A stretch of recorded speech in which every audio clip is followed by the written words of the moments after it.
क्या आप जानते हैं कि हमारे शरीर में एक और दिल होता है जिसे परिधीय हृदय यानी पेरिफेरल हार्ट कहा जाता है। ये दरअसल एक मांसपेशी है जिसका नाम है सोलियस मांसपेशी। ये मांसपेशी आपके पैर के पीछे हिस्से में स्थित होती है।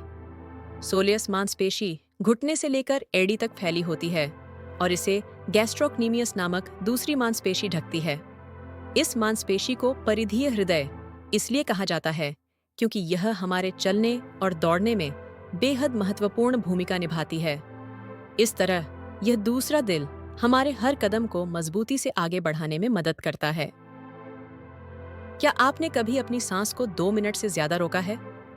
आपको जानकर हैरानी होगी कि एक इंसान 22 मिनट और 22 सेकंड तक अपनी सांस रोक सकता है। हाँ, आपने सही सुना। यह कारनामा टॉम सिएटस ने 2012 में किया था, जब उन्होंने 22 मिनट और 22 सेकंड तक अपनी सांस रोकी। उन्होंने पिछला वर्ल्ड रिकॉर्ड 22 सेकंड से तोड़ा था।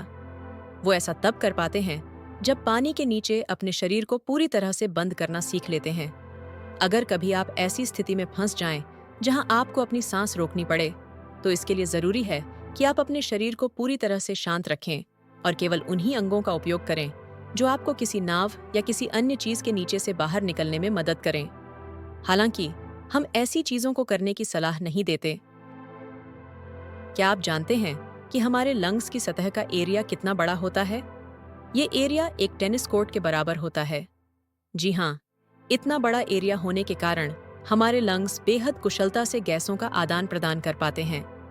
यही सिस्टम हमारे शरीर को ऑक्सीजन प्राप्त करने और कार्बन डाइऑक्साइड को बाहर निकालने में मदद करती है। इस तरह फेफड़ों की यह अद्भुत बनावट हमें स्वस्थ बनाए रखने में अहम भूमिका निभाती है। क्या आप जानते हैं कि कभी-कभी हम जागने के बावजूद अपनी मांसपेशियों को हिला नहीं पाते? इसे स्लीप पैरालिसिस, नींद की जकड़न कहा जाता है। जब आप सोते समय सपने देख रहे होते हैं, तो मस्तिष्क के मोटर न्यूरॉन्स काम करना बंद कर देते हैं ताकि आपके मांसपेशियां सपनों के दौरान हिल न सकें। इसे रीम एटोनिया कहा जाता है। स्वाभाविक रूप से जब आप जागते हैं तो आपकी मांसपेशियां फिर से काम करने लगती हैं, लेकिन कभी-कभी रीम एटोनिया ठीक से काम नहीं करता और आप जागने के बावजूद अनकंफर्टेबल महसूस कर सकते हैं। यही स्थिति स्लीप पैरालिसिस कहलाती है।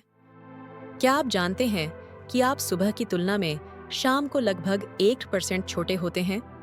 दिन भर में आपके शरीर पर ग्रेविटी यानी गुरुत्वाकर्षण के प्रभाव के कारण आपकी रीढ़ की हड्डी के डिस्क संपीड़ित यानी कंप्रेस्ड हो जाते हैं, जिससे आपकी ऊंचाई थोड़ी कम हो जाती है। इसीलिए शाम के समय आपकी ऊंचाई सुबह की तुलना में थोड़ी कम होती है।